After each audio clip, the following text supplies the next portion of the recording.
Data file. Ascendant Species Volume 83. Homo sapien. Terra. Sol. Written by gene archivist and biologist Drosh T. Veledzma. Terrans, or as the larger community of the galaxy species call them, humans, are a well-known species within the ranks of the Grand Ascendancy, or GA for short. They run our factories, teach our children, fight alongside us, and aid their friends wherever they need it, no matter how hard. By every metric supported within the scientific study of their species, they met and exceeded our standards for citizenship, easily. However, as remarkable as I have described them to be, one must understand that every being of the Ascendancy has met these same standards, if not more so than the humans. What makes them remarkable is their ascension. Before I delve into that, I must explain the nature of ascendancy, and our society as a whole to better translate upon the reader the gravity of their worth. The ascendancy is, at its heart, a collective of life forms that have reached the benchmark stage of exiting their homeworld's gravity and colonizing other planets within their origin system. Upon the completion of their nest building, as it is commonly referred to, the species will enter into the age of voyaging to other systems in search of life and new homes. It is at that time that the ascendancy begins. At first, it is a slow process.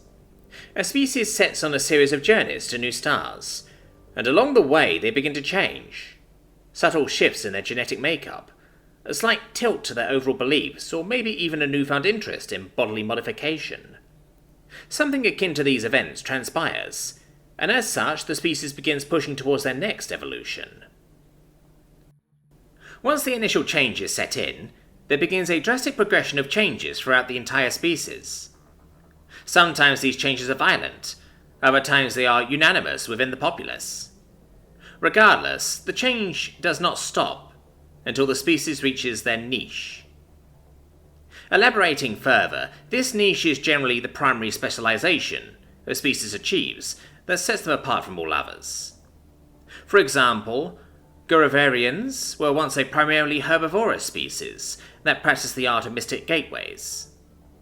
Once they achieved starflight, a sudden epidemic of genetic ailments struck the species as a whole, pushing them to adapt in a rather violent way. The Gurivarians, seen today, are an exclusively carnivorous species that use their unspeakable powers to warp entire cities worth of materials between systems.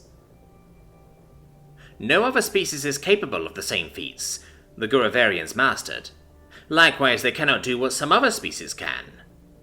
Every species is ascended in a different manner. Sinul monks can phase their bodies through all solid matter. Organauts can adapt to any atmosphere. Lurganals possess the most acidic secretions of any living being, and that is just naming a few. Where this all comes together is the Grand Ascendancy. No species knows who the first to ascend were, but it is unanimously accepted that it is of little importance. Once a species makes contact with the Ascendancy, they are offered to join regardless of their nature.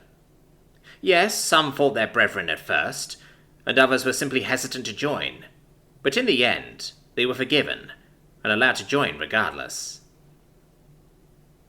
Now that the explanation of our society and the process of joining has been covered, it is time to discuss the species this book covers: humans.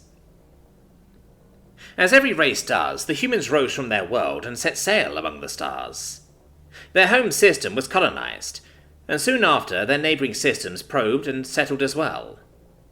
Eventually, they ventured far enough that they began meeting other sentient life that had yet to rise beyond their cradle. They created an alliance with their newfound brethren, the so-called Unified Races Council. As unfortunate as it is, the home system of the humans was quite distant from the nearest member of the GA.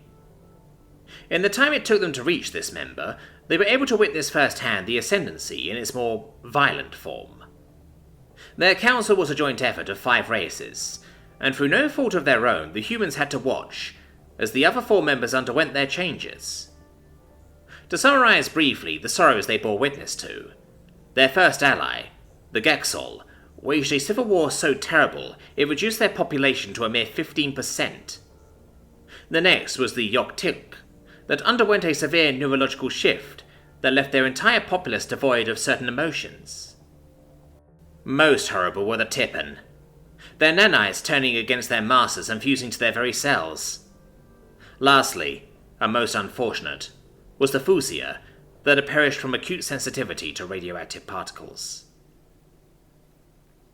By the time the collective had reached the open arms of the GA, most had undergone a full transformation into their new niches. Gexol individuals were now able to perform stable cloning akin to cellular mitosis. Yogg-Tilk were now a completely fearless race, and the Tippen became the only biomechanical race of the GA. As is usual, they were welcomed as newfound siblings.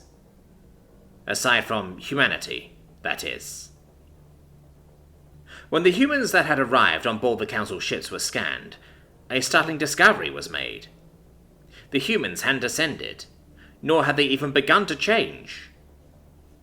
As preposterous as it was, the oldest member of these new arrivals was the only race that did not meet the criteria for entry. So it was with heavy hearts and deep regrets that we had to turn them away. As the Council ship set about on a return voyage, a ship of the GA was sent along with them to perform an in-depth analysis of the humans, as well as to learn more of their allies. Our efforts to better understand the humans, and our apologies for denying them entrance to the GA, were accepted by their people. Then began a decade-long research effort on the planet Earth. To say that the evidence brought forth by this mission would shake the GA to the core would be an understatement. It was found that humanity had yet to ascend as a whole, yet had individuals that had undergone unique changes and ascended in varying ways. Never before has something like this occurred. Following this revelation, more ships were sent to uncover the truth of this outlandish claim. To speak more personally, I was assigned to be the lead biologist and research cartographer of the second ship sent to Earth. Our findings regarding the nature of human ascension were the very reason that the laws preventing their entry were repealed. Allow me to explain. Humanity did not ascend as a whole, but instead ascended through individuals that underwent changes unique to them. Every other species undergoes a uniform change that exempts no individuals. Inversely, humans refuse to change as a whole, and instead change as individuals, or sometimes not change at all. These changes, and their subsequent ascension, were all unique to the individual and the environment of their choice. Here are some examples that I personally came to understand through my time on Earth. One individual had developed a secondary system of nerves and muscles throughout their body that granted them greatly improved physical speed and strength, all due to extended training and strain, or serving in their interplanetary military. Another individual had grown an exoskeleton due to repeated physical abuse at the hands of their peers. Amazingly, a third individual I encountered has yet to undergo any change, but upon being examined by a telepathic being of the Borotis species, the human in question developed an interesting growth at the base of their central nervous organ that enabled them to communicate telepathically as well. It was by our understanding that any human was capable of ascending in a way that was one of a kind. Some adapted due to environmental influences, others merely needed a single instance of exposure to a foreign entity, and even some rare individuals were born in an ascended state. Sometimes we were able to determine what would cause them to change. Other times we were unable to learn anything about the changes someone had already undergone. Speaking candidly, it was simultaneously thrilling and vexing. After reviewing the evidence collected by scores of separate teams, a consensus was reached, and a revised evaluation of humanity was compiled. Together, with all 4 members of the Unified Races Council, our ships went back to the Galactic Ascendancy. It took many months of debate and haggling, law changing and exempting, but eventually humanity was allowed to join. And here we are today. Humanity has become a pivotal part of our society, and they have managed to fit into every society available.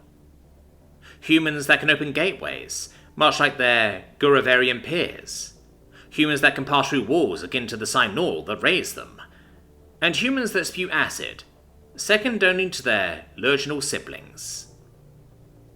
In this researcher's humble opinion, I do believe that the ascension humans have is like no other. They can be so unbelievably unique, or so similar to you, that you scarcely believe they are not your own kin. If anything, it seems as though they came to be not to drive us apart, but to help bring us closer together. As the father to two little humans myself, I am certain that with them around, we can all look forward to a bright future.